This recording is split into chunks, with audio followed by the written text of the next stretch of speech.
Prenez un verre d'eau, nous allons commencer. 70% de la planète est recouverte d'eau.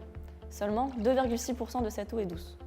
On la retrouve essentiellement dans les glaciers, à 68%, dans les nappes phréatiques, à 30%, et à 2% dans les lacs, les rivières et l'atmosphère.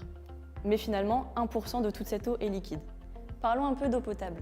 En 2015, c'est 10% de la population qui n'avait pas accès à l'eau potable.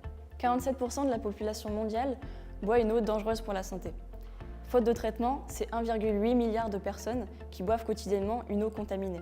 Aujourd'hui encore, c'est 80% des eaux usées qui ne sont ni collectées ni traitées.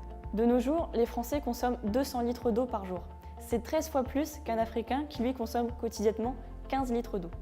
10% de l'eau potable mondiale sert à notre usage quotidien. Cela va de 4 à 6 litres d'eau pour une chasse d'eau, de 30 à 80 litres d'eau pour une douche, en moyenne 120 litres d'eau pour un lave-linge et entre 150 à 200 litres d'eau pour un bain. En deuxième, c'est l'industrie, avec 20% des eaux utilisées, dont les 2/3 servent à refroidir les réacteurs nucléaires qui produisent la plupart de notre électricité.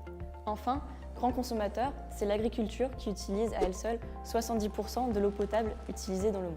Mais il reste aussi l'eau virtuelle. Pour un steak de bœuf, c'est 3850 litres d'eau utilisée. Alors on va chercher toute cette eau ailleurs.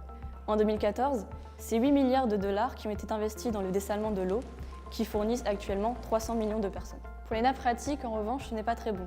Comme en Chine, par exemple, où on observe une diminution des nappes phréatiques de 2 à 3 mètres par an, ce qui engendre de plus en plus de séismes.